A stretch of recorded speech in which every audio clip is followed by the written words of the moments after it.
Okay, my friends, thank you very much for being here this evening and carving out some time to get together and continue with the 2022 volunteer training program. This is session 10, and we will be covering cultural history tonight in tonight's session. So thank you once again for being here.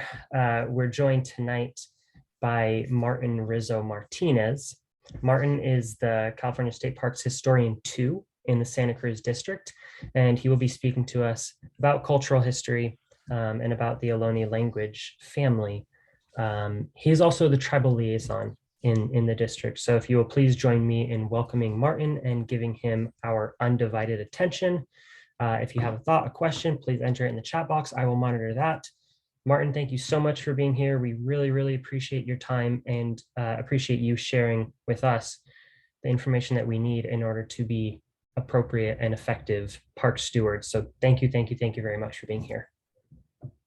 Yeah, thank you, Dylan, and thank you everyone for tuning in. It's a pleasure to be here. As Dylan was saying, I'm the state park historian for Santa Cruz District.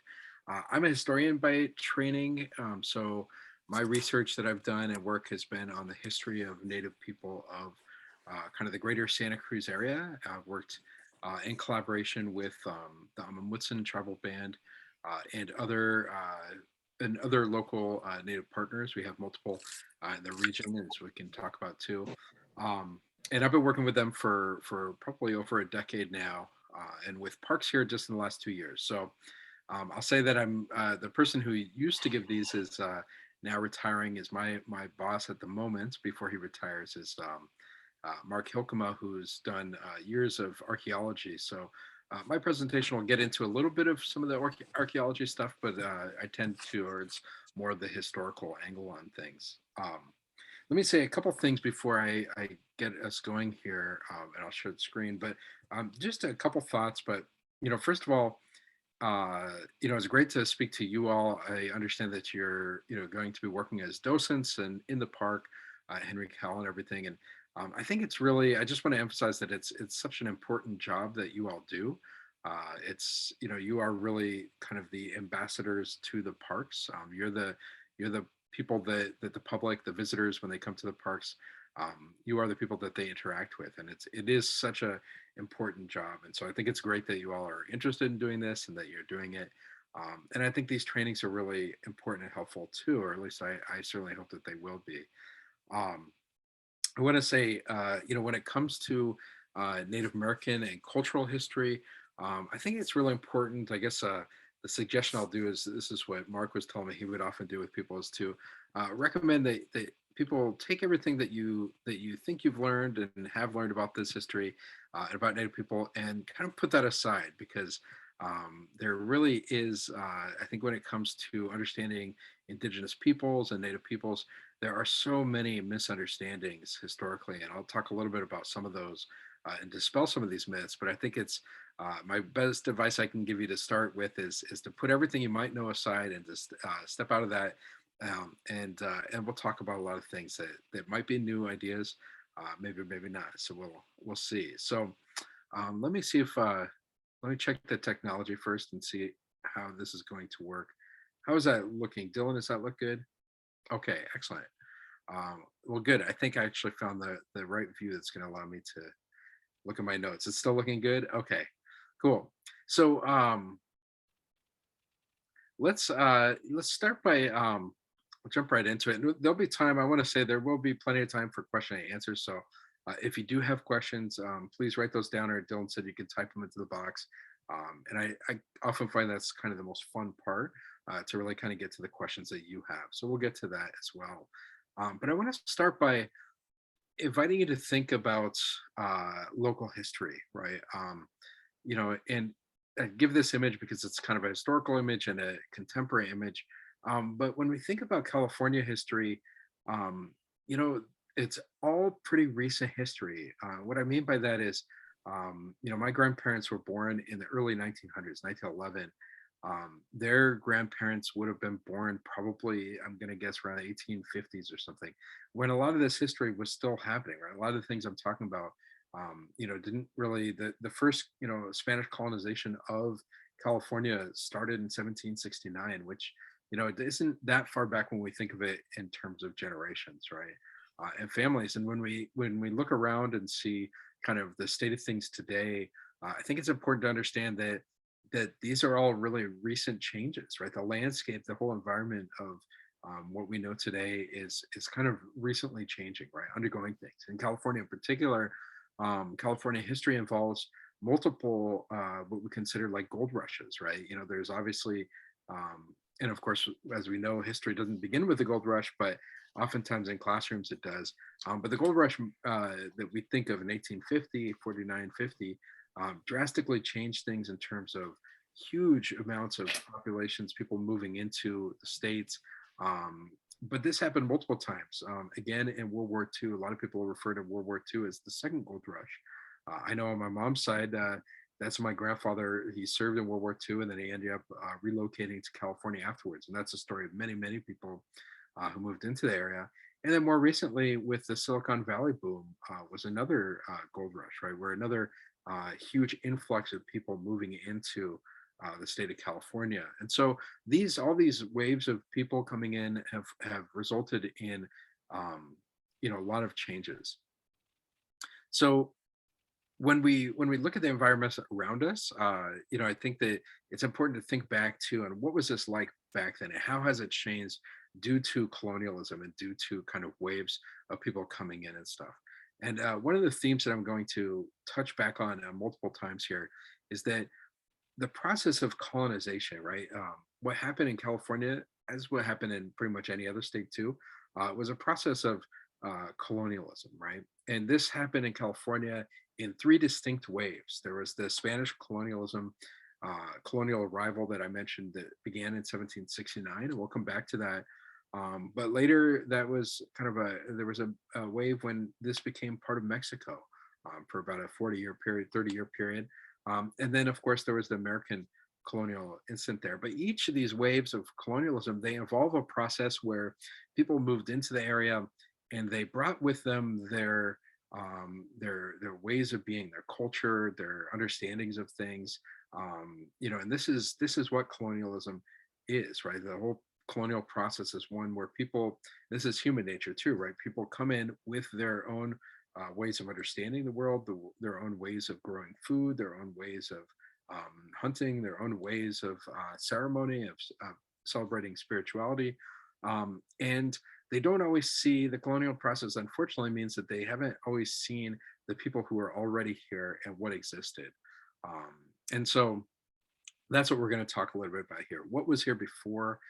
What was the ways of life of Native people, and what continues to be? Because I also want to really impress the people that Native people, of course, are still very much here today, and they're a part of our society here. And luckily nowadays, people are a little more interested, and so they're gaining some visibility. For many years, Native California people were kind of had to hide their identities for reasons that we'll talk a little bit about, so you can understand that as well. But let's start with kind of the beginning as we can. There's many theories of how people arrived in California. Of course, there's for a long time, and I'm talking about scientific theories and those angles. But there's one theory, of course, the Bering Strait theory, that land bridge, that people had crossed over from Asia. And this is one of the long-standing theories of how people came into the Americas.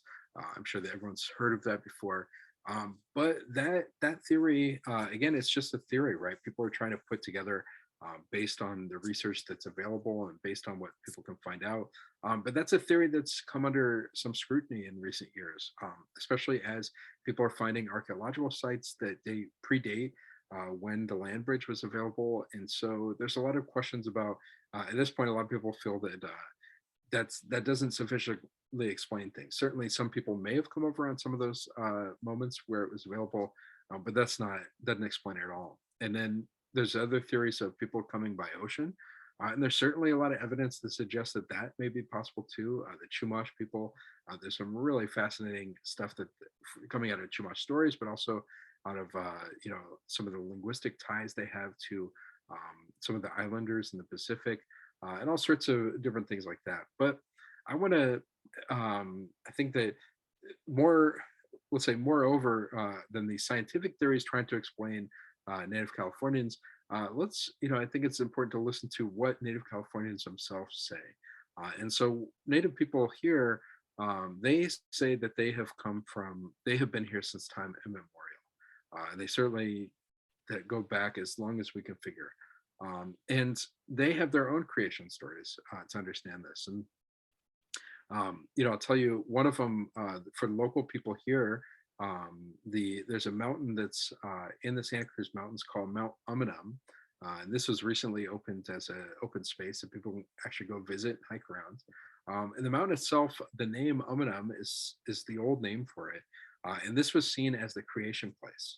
According to local Native peoples, there was a time when all of this land was submerged underwater, and the three spirits that helped out there were eagle, who they called Keknu, hummingbird was Humunya, and coyote was Mayin.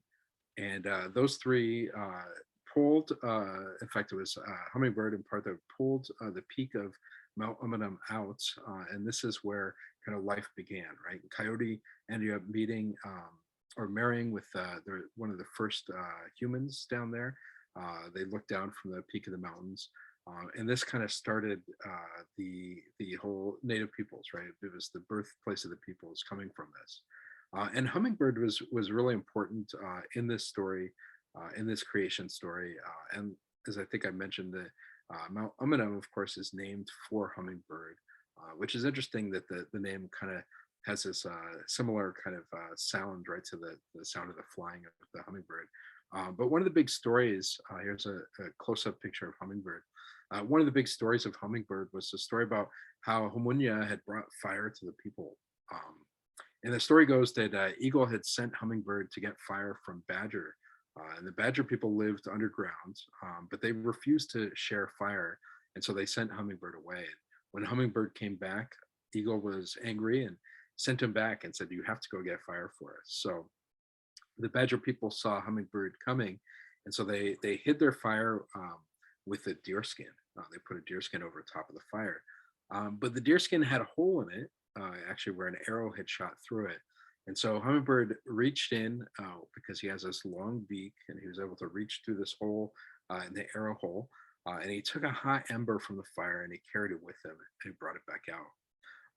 And before Hummingbird was able to put the ember under his arm, right, the flame from the ember had ended up burning his throat, turning it red. And so this is why the people explain why Humunya, the hummingbird, has this red throat, and it's also how fire was brought to people. So we start here with these stories, and fortunately, we do still have some of these stories, and local Native peoples do have some stories, but a lot of this, of course, has been lost through these waves of colonialism since then.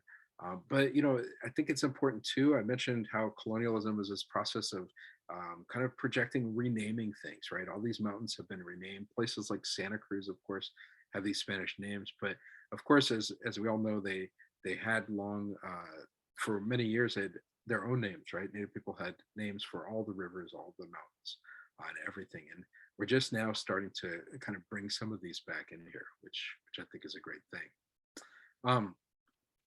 So let's talk a little bit about California. So what was here before?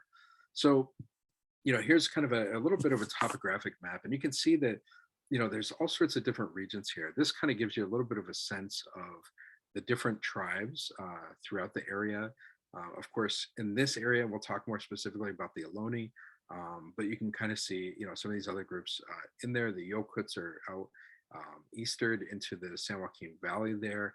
But this is kind of a broader map to show you the different things. And, within each of these different areas, these ecotones, were different cultures and different peoples, and they kind of built their societies based on the resources that were available there and the different kind of engagements that they had. And so, these different communities were all interwoven together through complicated trade relationships, through the intermarriage oftentimes that would happen throughout, from tribe to tribe, but also communication and trade. networks, economic ties, and people would trade goods throughout the state all over. Um, and what was here at the time of Spanish arrival was really a very sophisticated interwoven society. And I think that gets missed a lot, right? There's these notions of kind of arriving in a wilderness. And these ideas of wilderness, of course, we now understand are mythical. That what was here was a society of peoples who had very complicated ecological ways of maintaining the environment, ways of kind of harvesting the resources that they needed. And this was something that unfortunately was missed and underestimated at the time. Um, California was really one of the most diverse and populated places in North America. This is a map of languages. Most of how we understand California in terms of indigenous California today is in terms of language groups. And this is an academic product, right? So Native people at the time did not understand themselves in terms of language groups. They had much different ways of identifying and in complex ways that we're still understanding today. But as a result of the people who studied Native people, they broke them into groups. They divided them into kind of linguistic groups. And so maps like this are really common, and they're helpful maps. I mean, they do kind of break down a little bit of linguistic difference in this way, but they don't really give us the same sense of how Native people at the time identified themselves, right, and how they saw themselves. And this is a little bit of a different thing. Now we're starting to understand that there were these often these kind of lineage groups, right? There's extended kinship networks that were in certain areas, and these families kind of were interconnected with other families. And so anyway, this is one way to look at them, but it's a challenging way. It's a limited way to look at people as well. So let's go a little bit closer and look at the Ohlone group. So within what we call Ohlone peoples, right, is nowadays there's about 8 different languages we understand. The Santa Cruz area was the home to the people who spoke the Awaswas language. Some of these names you might still see today. There's a group called the Amamutsan, and Mutsun was a big language group, and most of the tribe come from kind of Mutsun areas. Some of them have ties in Awaswas areas too, but these are some of the ways that we understand these different tribes, right? Is through this group. So when we talk about Ohlone, we're talking about a collection of different people. Really, what we're talking about is about 50 different independent tribes that lived in the Greater Bay Area. And they spoke these different languages. And the languages here that you see, Chochenyo, Awaswas, Tamian, they differed. Linguists think that they were different, kind of like Romance languages, maybe the difference between Italian and Spanish along those types of lines. So there's some crossover and similarities, but they developed their own, different ways of saying things as well. And people often, as we realize from the historical records, were often multilingual. So they spoke multiple different languages as well. This is a map that I put together. I just have a book that came out a couple months ago now on the history of Native people in Santa Cruz area. And this is one of the maps that I put together for the book. This is kind of built on the work of some of the other people, and also a little bit in collaboration with one of the Amamutsan tribal historian, a fellow named Ed Ketchum, who I worked closely with in the writing of this book. But this gives a little bit of a sense of those 50 different, different independent groups. And this is probably the best map. Again, maps are limited in kind of showing these old histories, but they do give us a little bit of a sense of kind of the geographic areas where these different tribes were. The tribe in the area of where Santa Cruz is, downtown Santa Cruz, is right here is the Uypi tribe, the UYPI. Now, most of these spellings these are written in Spanish documents. So when people ask me, how do you pronounce some of these names? Well, I say to them, you pronounce it as if you're reading a Spanish word, because it's written by Spanish hands, right? So they're doing it phonetically. Of course, a lot of people here did not have a written language, and so they would sound things out in Spanish and write them.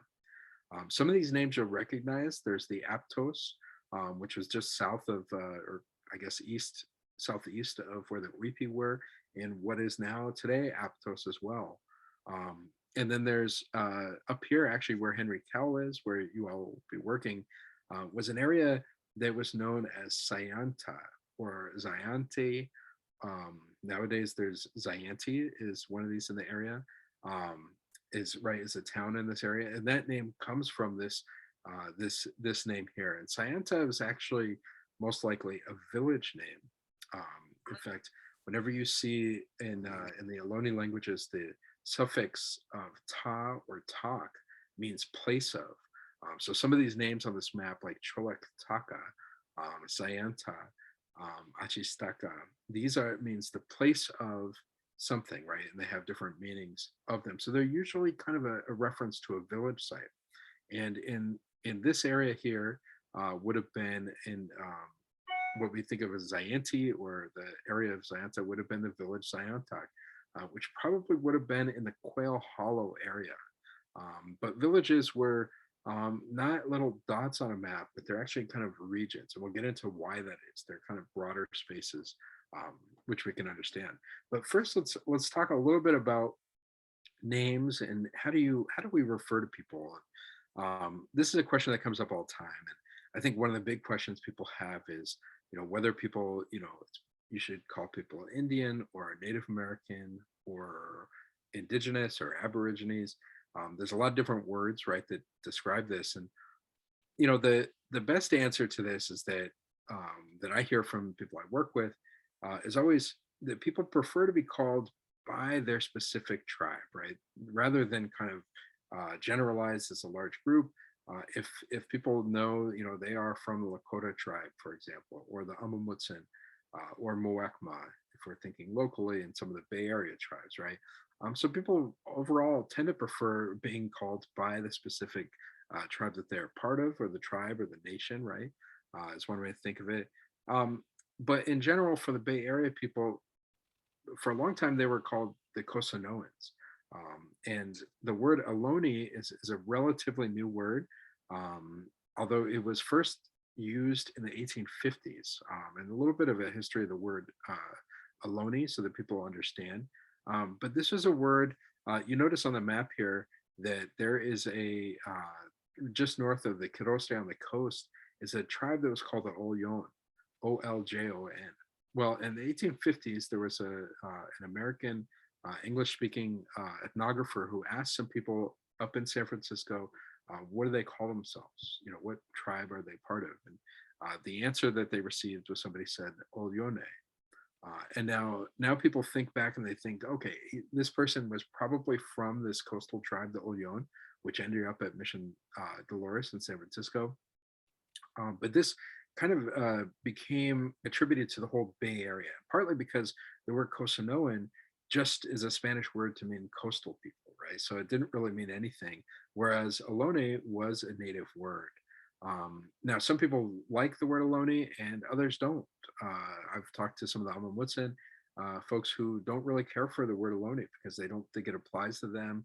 It was kind of a misunderstanding, but some groups do. The group based out of Monterey area today was the Ohlone Cosanoan Esalen Rumsen tribe, and Esalen Nation, sorry, and they don't mind it. They like the name Ohlone, right? So one other word on it that I think is interesting is there does seem to be a kind of an indigenous root to the word Ohlone.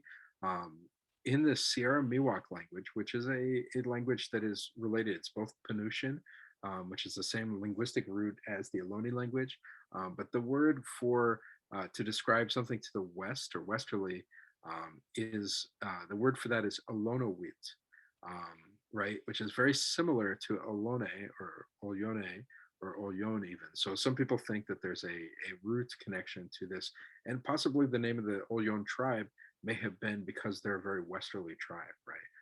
They're kind of the westernest point on that map there. Anyway, just a little side note on that. But I think that question comes up a lot, is how do people call them? And so I think it's worth kind of discussing it. Maybe you'll have more questions on it. We can get into it. I'll make another side note about names since we're on this map here.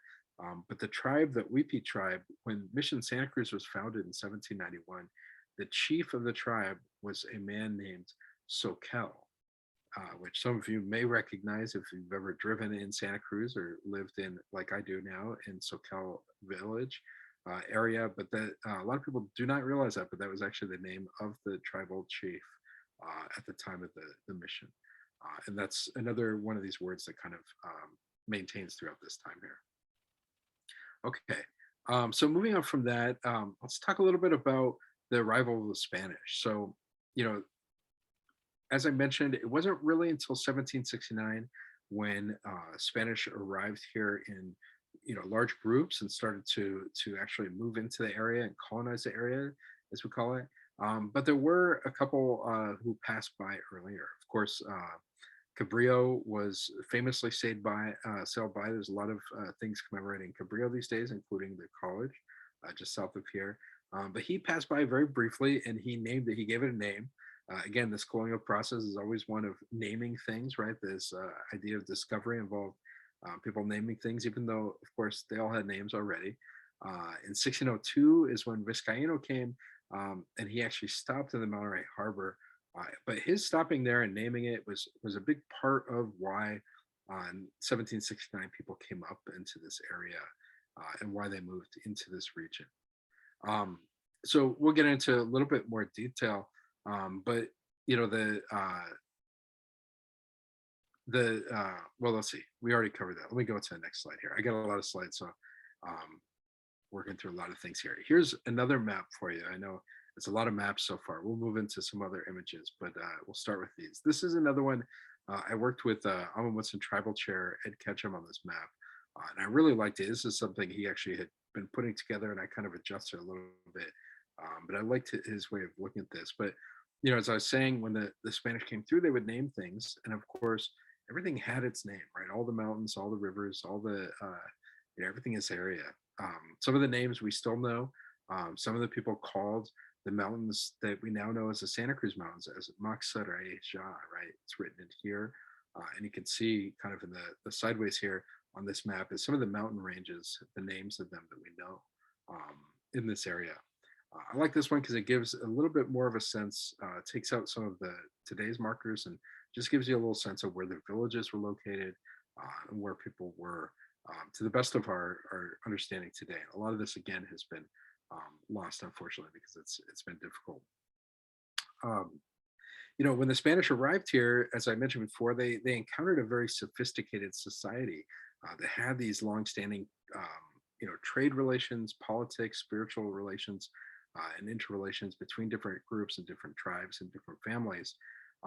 But the Spanish didn't see these evidence of this longstanding civilization for a lot of reasons. But one of the reasons is that unlike places like Mexico or Egypt, where they had these, stone pyramids and really clear, obvious structures, this area here, the Bay Area, was really a fiber-based society. And what I mean by that is it was a society here that used things like feathers and basketry, but they didn't really use stone monuments the same way. It's just not one of the resources here. And I should note that basketry, California Indians are known for creating some of the most sophisticated and complex and beautiful basketry all throughout the world. And I'm realizing as I said this, maybe we should talk a little bit more about the name. I mentioned it here again, but California Indians, it's a complicated thing. The word Indian, it really just depends on who you talk to. A lot of people still use the word California Indian is used in a lot of groups and by Native peoples themselves, but some people don't prefer it. So that's where it gets a little tricky. I think it really just depends on who you're talking to, and it's always I think better to use the name of the people specifically. Anyway, just coming back to that.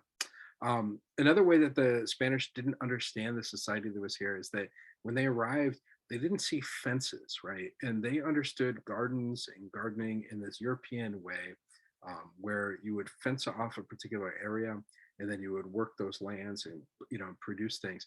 And so they assumed that there was a lack of farming or agricultural practices here, but they couldn't be further from the truth. The reality is that the whole landscape here was very carefully tended through what we now call traditional ecological knowledge. And this is, we'll talk about some examples, but these are ecological skills and techniques that have been developed over thousands of years. And these were ways, that people were just now at state parks, for example, reintroducing this idea of controlled burning. And we'll talk about that more later, but there were ways that Native peoples worked with the earth and worked with kind of planting things and they always had to have the seeds and everything. And so they had a really sophisticated way of doing this that unfortunately the Spanish completely were unable to notice it, to understand it. So part of the reason that the Spanish arrived here at the time they did, I mentioned before that some of those ships came by earlier, but there was a threat of Russian and English too, but more so the Russians coming down and starting places like Fort Ross, although they weren't quite there, but they were coming down the coast. And the Spanish had claimed these areas. Again, part of this colonial legacy is claiming lands far away as something that you want to kind of possess and take over. But that's how it was back then. And the Russians were doing the same thing, and the English were threatening to come over here too. And so the Spanish felt that this was a time where they really needed to kind of populate these areas. And by populate, of course, there were people here for a long time, but they meant to kind of introduce their own pueblos, their own society up here. And so the intended plan from the Spanish colonial point of view was to build pueblos and build kind of Spanish civilization here in what they called Alta California. And it was to turn Native people here into Spanish citizens. And this was the long-term goal, although it didn't really work like this. Things didn't quite work out the way that they said they were going to. The plan was to turn them into what they considered peons, right? This is kind of a European notion of making them kind of the lower class, working class people. And certainly they did as soon as the missions came in here. We'll circle back around to that. Native people did become the laborers. They did perform all the labor for the Spanish colonial enterprise during those years. Okay, and we'll come back to that, the colonial aspect, but we're going to talk a little bit more, quite a bit more about what was really here before they got here, because I think that's the cultural side of things that's really important to understand.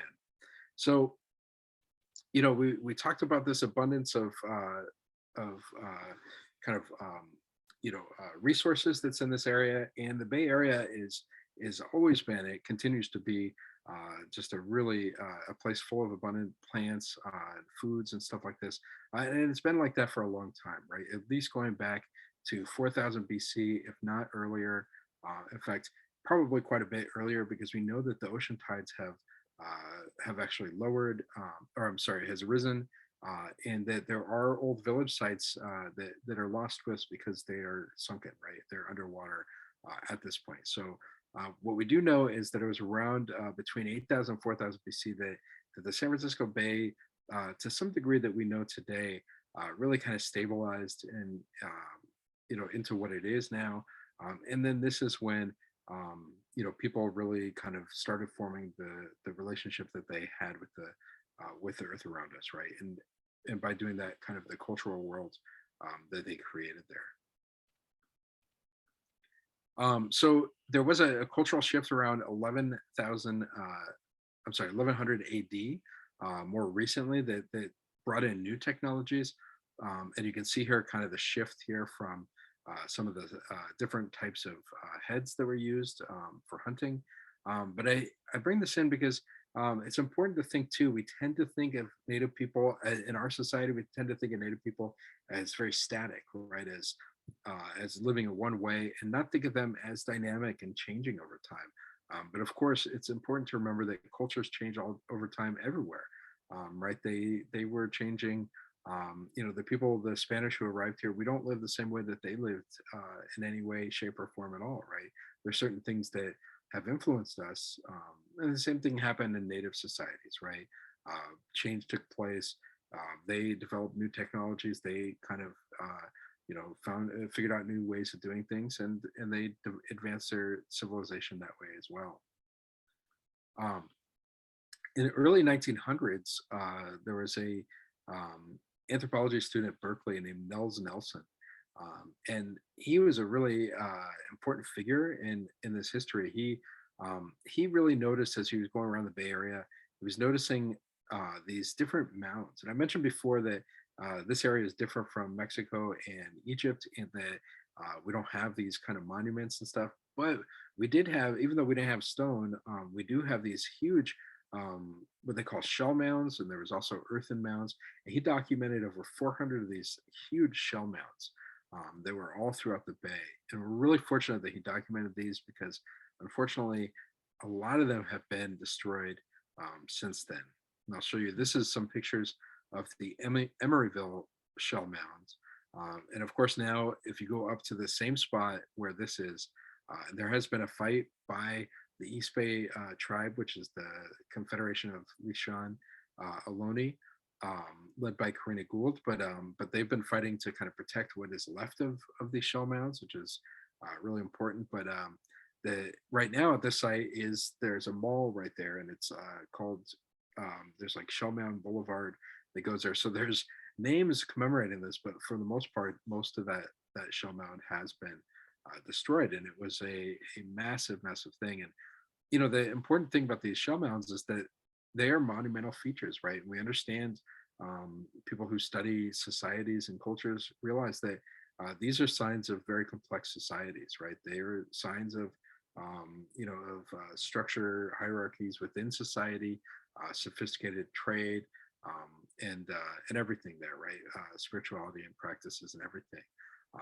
But this is, you know, it's a high degree of social organization that was happening here. You know, some of these shell mounds, some of the theories are that some of these shell mounds were used as even as boat launches, but also for ceremonial purposes. And some people have done some interesting work on how, even during the mission period and beyond, Native peoples would return to some of these shell mounds as sites of ancestral usage, right, where their ancestors had been. And you know, so they have a lot of cultural value still to this day. Okay, coming back to local. I guess we did talk. I was going to talk about Scienta, but we already did. I think I'll just point out a couple things here. You know, our ideas of these things, of like the geographies and landscapes and where Native people were, they're always changing, right? Where a lot of information was lost, but we're working more with you know, with tribes today and with the historical records to better understand these things. And I'll give you a good example. One of the things that we reach, this is a map that isn't too old, but we already figured out, if you look above the Weepy is a people called the Catoni people, and they are, they had the areas kind of just south of Año Nuevo, but like Davenport area along the coast. And for a long time, we thought that just up into the hills above them is a tribe called Achistaka, and this is kind of where Big Basin is, so the Big Basin area. But just recently, I was working with my boss, Mark Hilkema, and we were kind of going through the records, and we were pointing out, we were realizing that Achistaka, of course, as I mentioned before, is a village name, right? The suffix on it of taka indicates that it's more of a place name than the name of a people. So we went through the historical records and realized that the number of intermarriages between and kind of crossover between Catoni and Achistaka people. Like, for example, there were quite a few people who were baptized at the mission under saying they were Catoni, but when they were buried, their record said they were Achistaka. And there's quite a few people the reverse, where the exact opposite thing happened. And we realized there was so much of a crossover here that they were actually the same people, right? There were probably two different groups that were interconnected, that were part of the same group. And the Achistaka was their upland village where they went for part of the year. So anyway, we're still discovering things. We're still figuring out things. So there's still a lot to know to this day. So I mentioned before that Native peoples lived in kind of seasonal, they shifted seasonally, right? So like I just mentioned, the Catoni and the Uplands village sites, they would rotate through their villages, and what they would do is they would build these homes out of tule. So they would build these homes in the fall, and then they would burn them down in the spring. So they were constantly kind of rebuilding these homes And then they were burning them down. And again, this is part of why the Spanish didn't understand the sophisticated nature. They saw them as hunter gatherers, which um, that term is kind of a strange loaded one. In some ways, it does describe what they were doing, but there's also this inference that there's a lack of sophistication or a lack of societal kind of advancement with that. And that wasn't really true. But they did have a very ephemeral life, right? Meaning that there were always kind of burning things, burning landscapes, burning the homes. They were kind of rebuilding things. So things were changing a lot. So there wasn't a lot of signs, like we see downtown. If they were rebuilding downtown every year, it would be a really different society, right?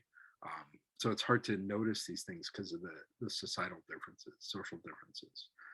So these homes would be burned down, and what would happen is when we think of like where a village was, it wasn't this exact spot, but they would move to an area around there, and they would constantly shift every year, so they wouldn't overuse areas. Part of why they did this was um, for purposes of not overusing, not taking too much of the firewood in the area.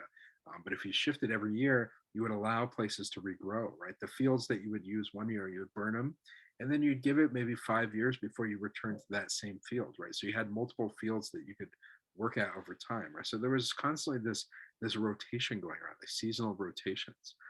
They also needed for hygiene, right? For bathrooms, I mean, it was like there was a need to kind of keep using different areas so that you weren't overusing any particular area. Um, Here's another image of one of these Thule homes. Here, it basically involves cultivating, not only these Thule rods but also these willow rods, and putting them into a circle, and then tying them at the top, and then there would be a thatched part of it that would go from the top down that would also kind of cover like a doorway, right? They'd have a doorway there. Usually have like a fire pit inside to kind of provide warmth and everything. Sometimes like a hole at the top, right, to let the smoke out too. So, Thule was a really important kind of this sedge, right? Is these long poles here, but that not only used for homes, but there are also the roots could be cooked, and then they would use parts of this for things like baby rattles, or for they would build these what's a word for them, like these fake ducks. There would be like kind of uh, duck looking little Thule things that they would build, and it would to draw in other ducks into the area, right, for hunting. And they'd also make Thule boats. So the Thule was a really important plant that was used during those times. Now, for tribes in our area here that we're talking about, even though you're looking at people in Sayantaka who were up at Henry Cowell, who were a little bit more higher up, but they were very closely aligned with all these coastal tribes, the Waipi and the Katoni. They had really strong interconnections with them.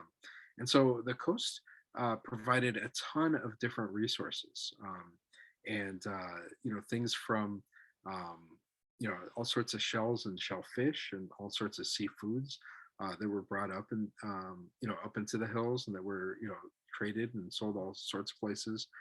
So it was really those tribes who had access to the ocean really had a surplus of stuff that they could trade that people wanted all over.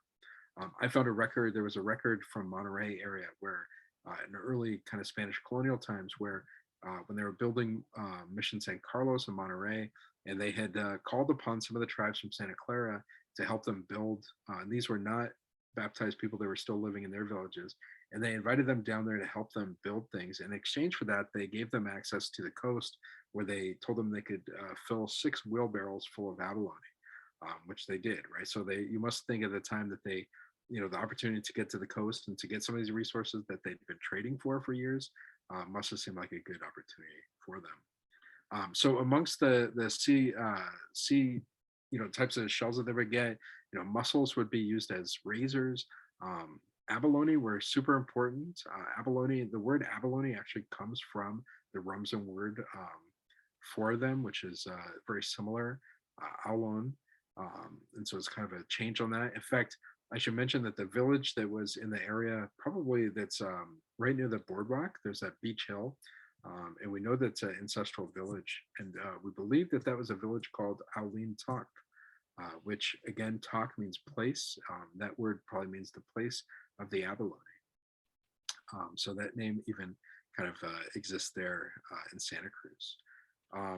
Okay, I'm realizing I'm kind of going slower on these. I have a lot to cover, so I'm going to show you a lot of images and maybe give you a little less detail on all of them. But fishing was done in multiple ways. People used basket traps. They used nets. They used the different hooks and everything. They even used some plants as poisons to be able to get them. In fact, I think I have a slide in here of soap root, which we'll talk about specifically. Um, sea otters. There were sea otters up and down the coast, as you can imagine. There still are. I mean, some of the sea life has shifted a little. There weren't elephant seals back at that time, from all the records we can find, archaeological records.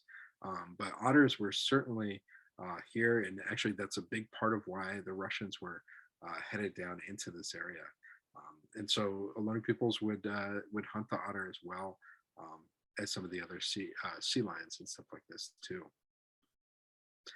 These are some of the types of hooks and line fishing that people did around here, right? Fishing is kind of universal, but is a little bit different in different areas. These are some examples here of some of these serrated antler harpoons that were used at the time. And these showed up around the same time I said there was a big cultural shift in 1100 AD. This is a time when the Phoenician speakers arrived, and certain things like these elk antler harpoons start getting used. Bows and arrows are introduced at that time in 1100. So there are these kind of social shifts that were happening at those times as well, at certain times in our history. Obsidian, if you could imagine, if people would hunt seals with these types of harpoons, right? Which must have taken a lot of work, right? I mean, it's hard to imagine people trying to do it today. Of course, we wouldn't want anyone to do that, but just imagining it. So this is obsidian here, and I'll show you another pic of this. But obsidian wasn't from around this area, so obsidian was used in arrowheads, but it was always coming from elsewhere, right? So obsidian was coming from far up north and like Napa, or was coming from the Sierras. There's certain areas that have abundance of obsidian. So we do know that there was obsidian around here, but we also know that there was other things that were used as well. So there was trade of the obsidian that arrived, but there was also what is called the Monterey chert.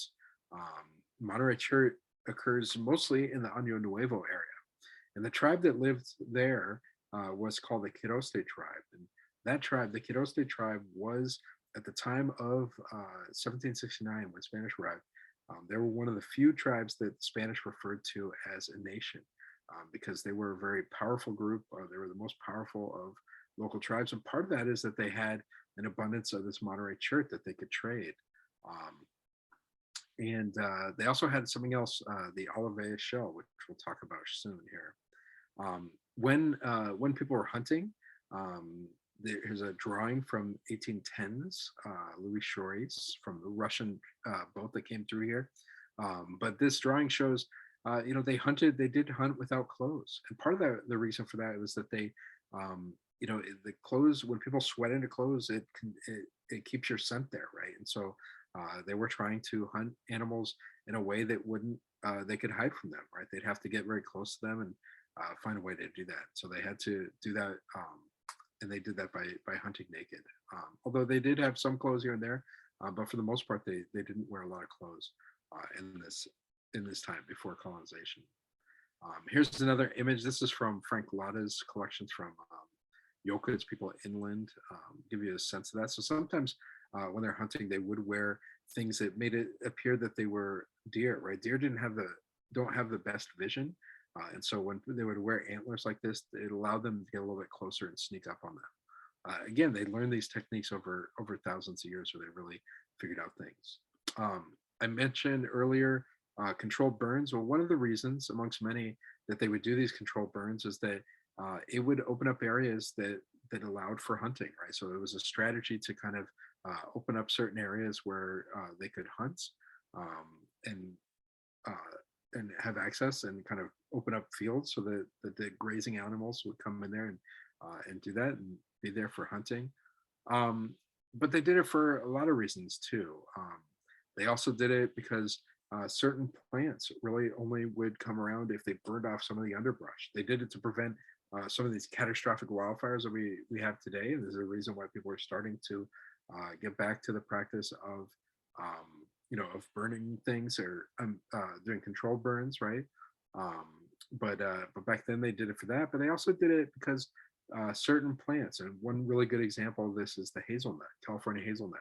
Um, and this is something that doesn't really grow without human intervention. We know that the hazelnut is something that only can grow when we burn away some of the other plants that kind of occupy that area. And when we find in the archaeological record, for example, at the Quiroste Valley in Año Nuevo area, what they found is there are no naturally occurring hazelnut today.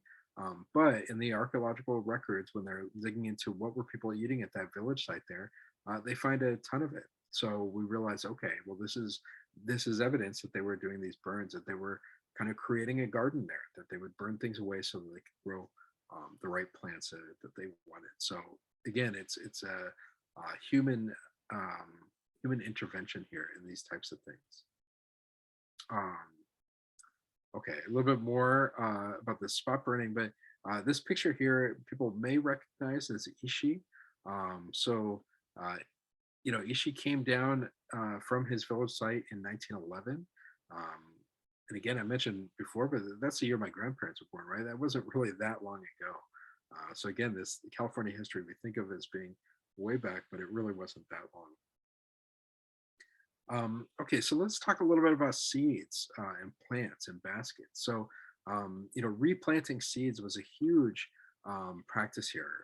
It was usually the men did the hunting, the women handled the seeds and the basketry and the plants.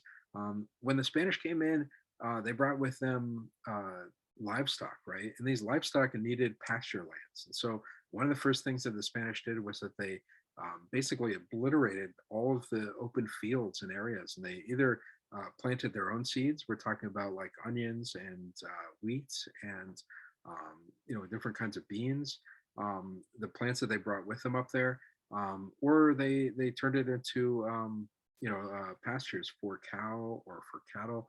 Sorry, for cattle or for horses or for mules or for pigs, right?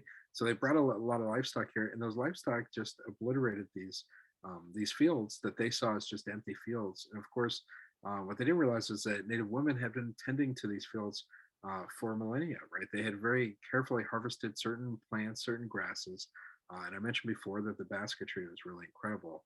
Um, I'm going to show you a little bit more about some of these, but they had some of these baskets you can see were very specifically there to gather seeds, right?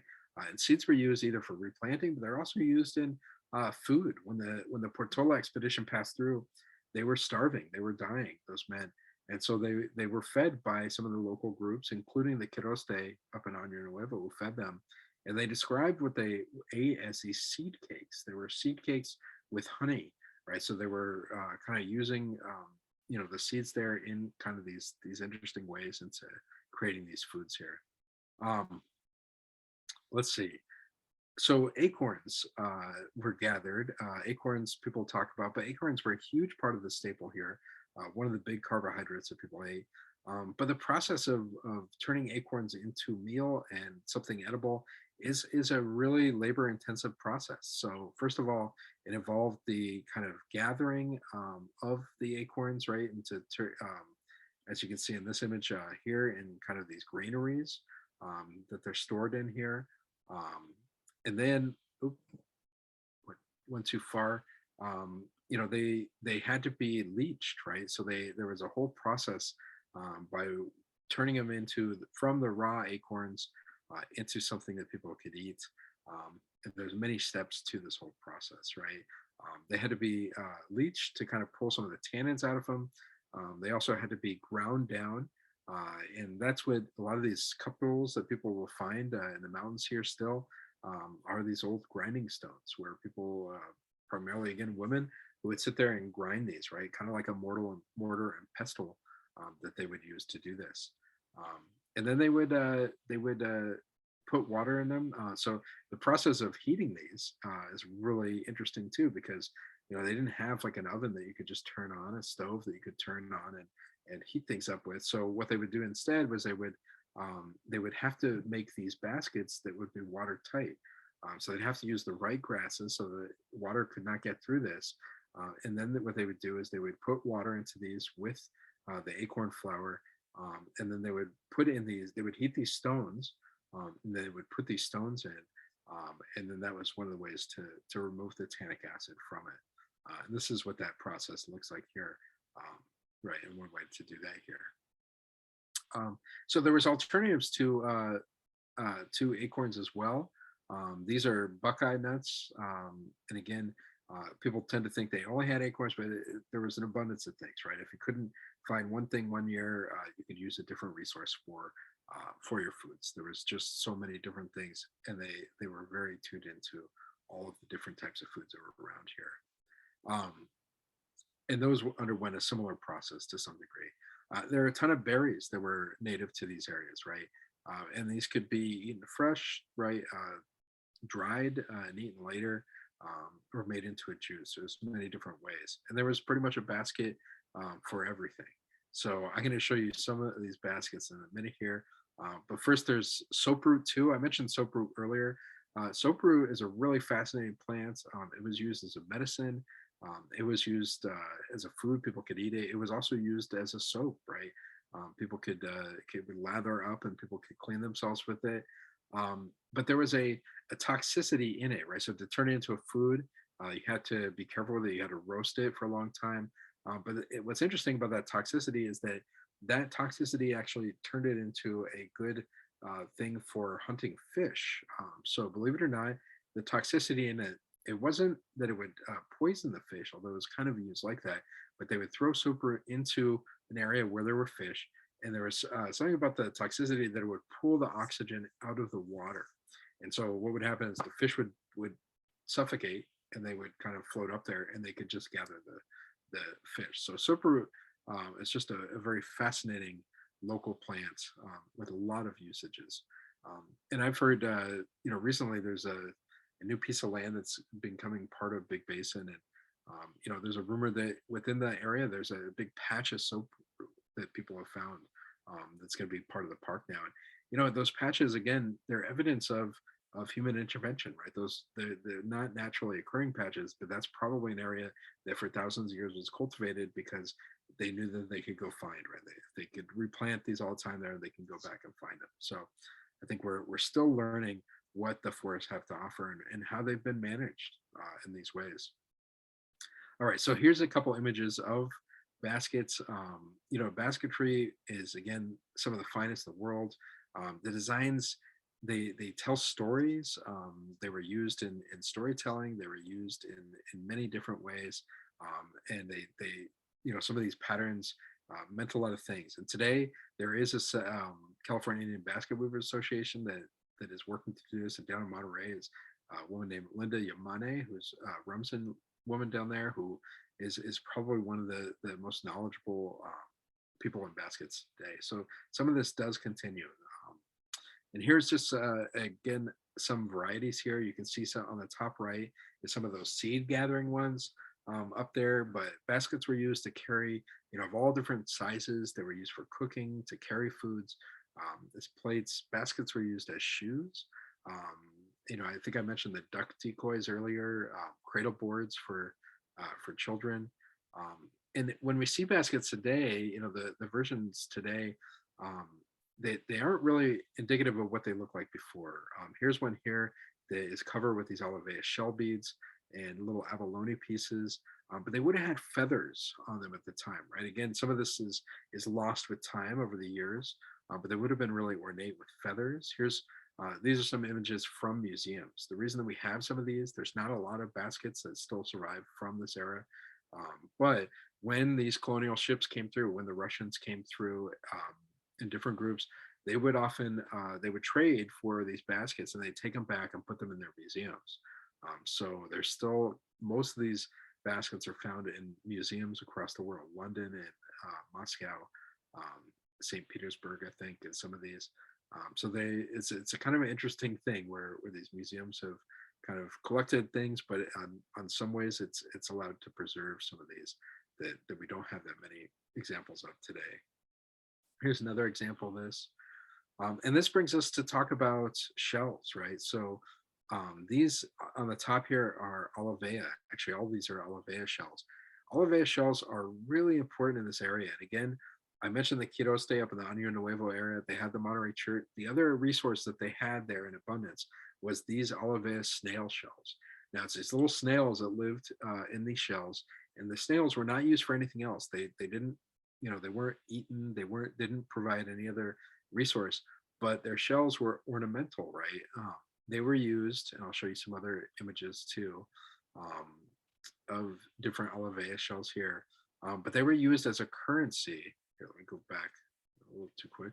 Um, but they were used as a currency, and we know that they've been used as a currency going back thousands of years. Some of the earliest ones we know of are 7,000 years BC. So that means they were still being used up until the 1800s.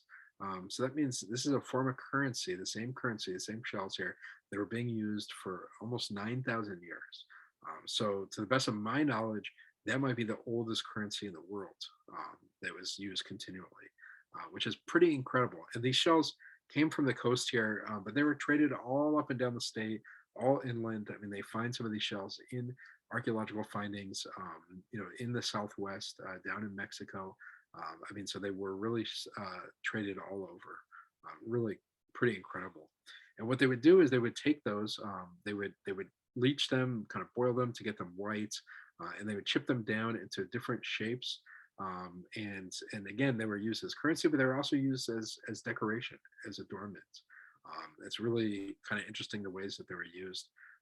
And the types of drilling. And archaeologists today, they're able to figure out if you were to give them some of these Olivea shells, and they could tell by the way it was drilled, where it was drilled, in what way, they could narrow it down to basically what years they would have come from, because they were in different styles at different times. It's really pretty amazing what we know about those.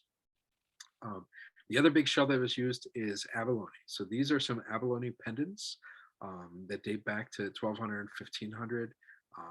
And abalone is still one of the most beautiful shells around, right? You get that kind of deep purple from a lot of these abalones, the red abalone as they're called. But abalone was a really again, one of the big things that was traded all over here. And here's another example. You can kind of see when it's polished up just how shiny it gets. I mean, really just gorgeous what could be made here with abalone. Now, these pendants are very specific. They're referred to as banjo pendants, but these are abalone pendants, and they're found in archaeological digs in the Bay Area. But what they reference is a particular spiritual tradition. I mentioned that Native people in this area had their own longstanding spiritual practices. What they would do is, this was called the Kuksui, or the big head dance. And if you archaeologists call these the banjo pendants, and you can see kind of from that one in the center middle, if you're turning on the side, it kind of looks like a banjo, right? But what this is it's supposed to symbolize a person. So that large part was what's called the big head, and the Kuksui dance was a super important ceremony that is still being practiced by some of the tribes way up north today. But this was a ceremony where spiritual leaders, and this included men and women, as women in Ohlone society could be political leaders and spiritual leaders. They didn't have the same kind of patriarchal system that the Spanish did, that we do today. But Native spiritual leaders would get together from across tribes as one of the ways that they would kind of build these close ties and connections, right? They would come together and pray and have this spiritual practice. And I'll just add that, when the Franciscan missionaries showed up here and offered, hey, we have our spiritual practice, Native people here were very spiritual people. And so a lot of people think that they may very well have just been intrigued by it. They didn't realize that for the Franciscans, there was no going back, right? Once you converted, that was it. So anyway, they had a very plural engagement with spirituality. Here's a picture from a contemporary Kuksui dancer, right? The big head dancer. And again, you can see how this pendant was kind of marking this particular big head aspect of the dance. And that pendant is again was a kind of a sign of a membership, right? People would carry this to show, hey, I'm a Kuksui, I'm one of these dancers. Here's some images of these large round houses, but these were important in villages that were built to kind of house ceremony. When Portola came through and they got up to Quiriste Valley, they described the place, they called it the Casa Grande village, right? The big house. They said there was a big house there that was big enough to house 200 people. And that was almost certainly a ceremonial place that they were encountering there. A couple other things here. These are some examples of bird bone whistles. So some of the music that was used. They also use clapper sticks, which are made from um, certain types of reeds that were kind of thick, and it would make this kind of clapping sounds like a drumming.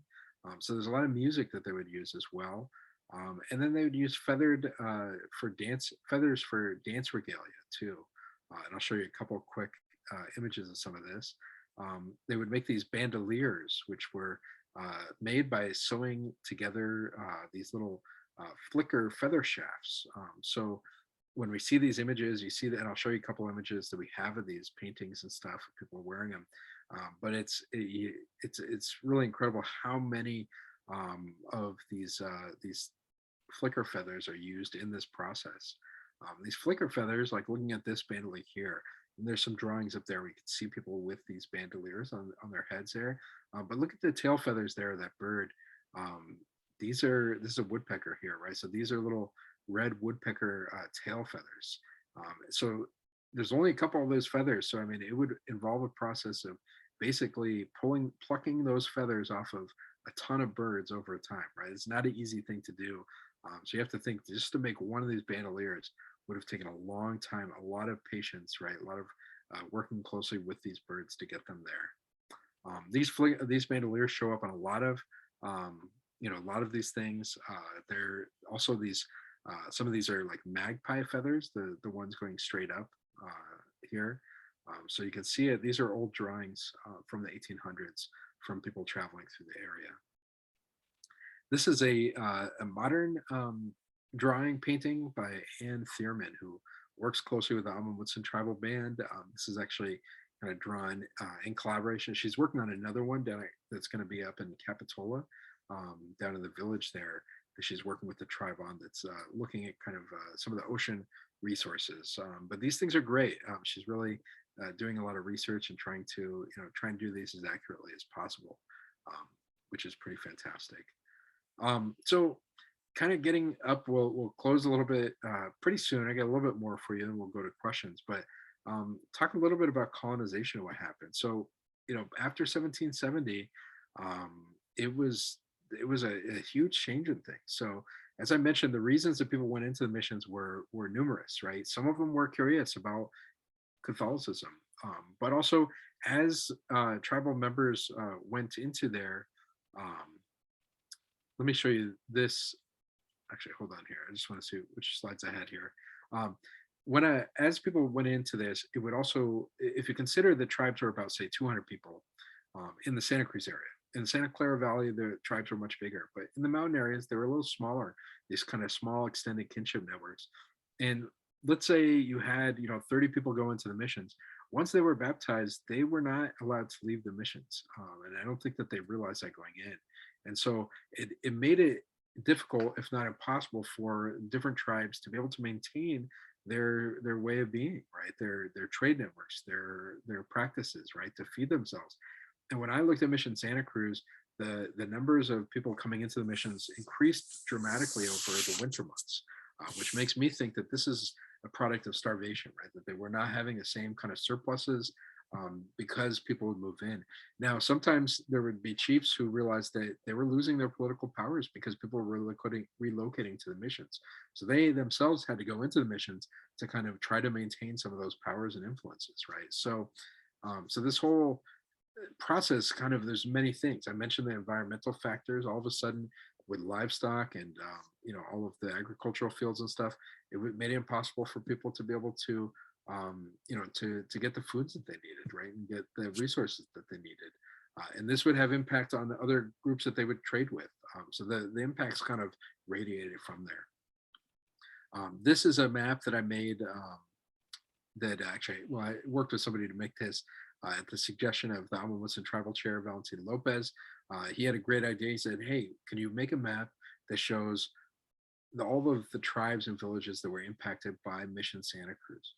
And I'd like to do this for other missions too, so we could see that. But as you see here, these are the tribes that ended up, and part of this is that the demographic collapse, right? People were dying in large numbers, who we'll talk about in a minute here. But the reach of the missions by the later years goes all the way out to the San Joaquin Valley. This last huge bubble here is the Yokuts tribes. And by the end of the mission era, by 1830s, the majority of people in the mission were tribes coming in the furthest away, right? The newest tribes, again, because of the difficult demographic situation here. And it's worth mentioning just briefly that there is a huge cultural gulf and divide between indigenous peoples and the Spanish here. But there was a lack of kind of recognizing these differences, right? I mean, in many ways, they had parallel stuff going on, right? The Catholics did not see that Native people had their own complex spiritual traditions. They saw it as an absence of tradition, right? Same as they saw it as an absence of agriculture. So there's a lot of misunderstandings that happened at the time, failure to recognize just how complex Native society was. But Native peoples persisted. Here's some images of dancers at the mission. This is drawn at Mission San Jose. And so you can see that Native people still found ways. Some of this was performative, where they were asked to perform for visitors coming through. But some of this was ways that they would find to kind of keep their traditions alive.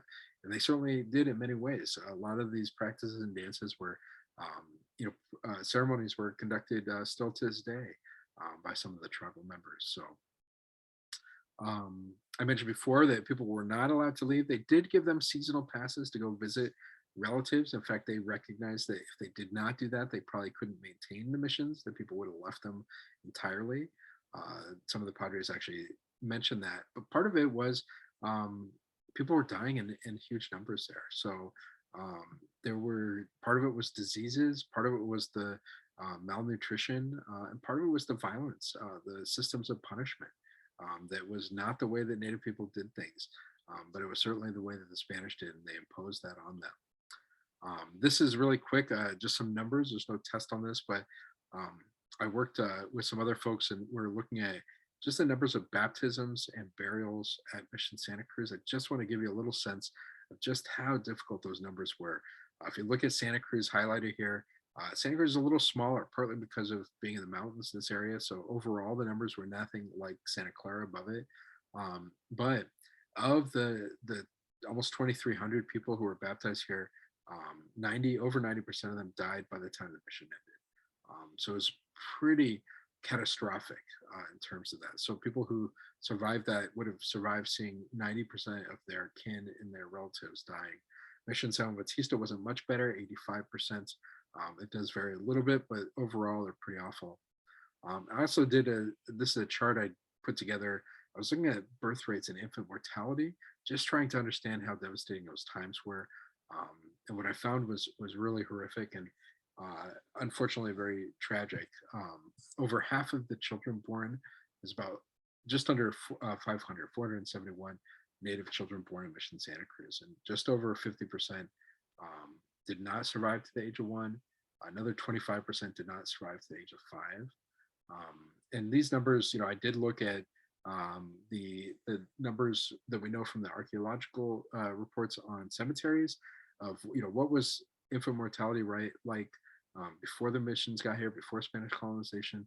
And it's actually the inverse of this. It's the opposite. It was about 80% of people survived past childhood into adulthood. So the argument that the missions brought anything positive or much positive is a really hard one to sustain, knowing what we know. The missions did become secularized in 1830s. This is as Mexico became its own nation. So a little bit of this kind of cultural history lesson, but what happened was there was a transition at this time, and a lot of the lands were supposed to be handed over to Native peoples. That's what the Mexican national law was that was put forth in the 1820s, really. But this didn't really happen. In fact, it was most of these lands were given away in the 1830s, and by the 1840s is finally when Native people were released. Now, you know, what happened for surviving Native peoples after the missions is they became the workers on the rancho, in these ranchos, right? And they became the primary labor force in Mexican California. Um, this is another map, yet one more. Thank you for bearing with my maps. This one here is a map of Santa Cruz, but I just wanted to show that after Mission Santa Cruz was shut down, there were actually two little reservation areas that formed. And they were, what I found when I was doing, kind of trying to look and see who ended up where, was that the Ohlone people, the ones from here, the Waswa speaking and Woodson speaking over the hill, ended up on the west side of Santa Cruz. That's this kind of loop on the left here. And the one right behind the mission was made of mostly the Okots people coming from San Joaquin Valley. But that's in the area it was known as the Potrero, which is now where Costco is, down in kind of Evergreen Cemetery, down that area behind the mission. And that area was for many years known as the local reservation. There was west side, some families lived, but they eventually kind of moved out by the 1850s. But that reservation, the Potrero area, persisted as the native home up until about the 1880s, 1884, 1885. So quite a bit, another 40, 50 years after the mission. There was a sweat lodge down there. It appears in some newspaper articles talk about the Indians there and the sweat lodge and whatnot. So there is this longer history. Kind of wrapping up here, we'll get into the American era. In 1848, things changed again, and this is kind of the beginning of the American era. But unfortunately for Native peoples, the American era was actually even harsher than what the Spanish era was and the Mexican eras. And part of that is because for people from the U.S. coming over from the East Coast and a lot of Europeans moving in, their engagement with Native peoples was a little bit more militaristic. And so at this point is when there's new laws that came in, including an Indian indenture law, which legalized it for the capture of Native children to make them servants in one's home. And this lasted until after Civil War, when people in California realized that it was slavery, and that we had just outlawed slavery, we had just gone to war over it. So they had to end that practice. But there was also scalp bounties. There were, people, the U.S. government paid people to kill Native people, partly to kind of remove them from the area, right, for settlements. So again, this is this era became a time where a lot of Native people talk about how in their families they were taught to say that they were not Indian, that they were Mexican, right? They basically were in many ways able to survive by becoming invisible, right? By hiding themselves. They were lumped together with the Californios, right? The Mexican Californians were here. And both of them kind of were collapsed into this kind of lower class in early American California at the time. And again, here's a little thing from Santa Cruz Sentinel. It's somewhat of a tongue-in-cheek article, but it talks about these scalp bounties. So this is 1870s, right? And they're saying that we can stop the scalp bounties, referencing a Modoc War, which had happened up north there too. But it was a dangerous time to be Native at that time. But Native people still persisted, right? And they found ways to survive, and they are still here today. And I'll wrap it up on kind of this note here. Some people, some of our local tribal members were engaged in some of their ceremonies. And then I put together kind of some of the the local Bay Area tribes, right? Of course, I've mentioned the Amamutsin, who have ancestry here in the area, but there's also tribes like the Muecma in Santa Clara area, the Tamian Nation in Santa Clara. Up in San Francisco area is the Association of Ramaytush Ohlone, Indian Canyon, and their families out just over the hill here in Hollister. East Bay is the Confederated Villages of Lishan. And down south, there's a couple, the Kosanoan Rumsing Carmel tribe and the Ohlone Kosanoan Esalen Nation. So there's definitely no absence of new people today. So I think in the end, it's nice to see that people did find ways to maintain and survive until today. Okay, I'm going to wrap that up for now, and happy to answer the questions that people have. Thank you for your time.